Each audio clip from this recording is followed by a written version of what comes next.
So it's pretty cool. I enjoy watching stand-up comedy. In terms of movies, the classic Matrix. The Matrix is and always will be a classic for me. So many messages, overt and covert, in that movie.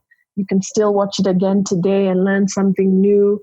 But also, it was just aesthetically very pleasing. Another movie which I found amazing was Scent of a Woman with Al Pacino, where he plays a blind former military officer.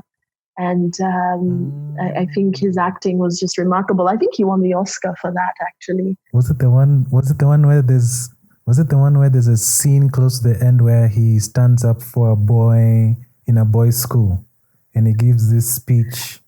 Or that's a different Al Pacino movie. It's the one where he was blind and he was being looked after. Yes. By the young guy. I've just forgotten the actor's name now. But it was a brilliant example of getting excellent in the work that you do. Because Al Pacino is not blind, but he played a blind guy. Yeah. And he didn't have shades on. It's very easy.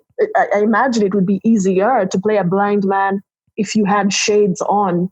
But throughout the entire movie, he didn't have his shades on. So for me, and I watched that movie when I was very young, and I was very moved by the performances. And I just thought, wow, this is what it looks like when you've mastered your craft and when you're really good at what you do. So it's very inspiring. I'm really enjoying the shift that movies have taken now. Of course, I loved Black Panther. But I didn't just love Black Panther because it had dark-skinned people in it. I loved Black Panther because it was a successful action flick that didn't have gratuitous violence or nudity. And that tells you something about the world, Andrew. It really does, because for a very long time, Hollywood has been saying, no, we're giving you what you want. But there was no gratuitous nudity or violence in that film, and it grossed so much money.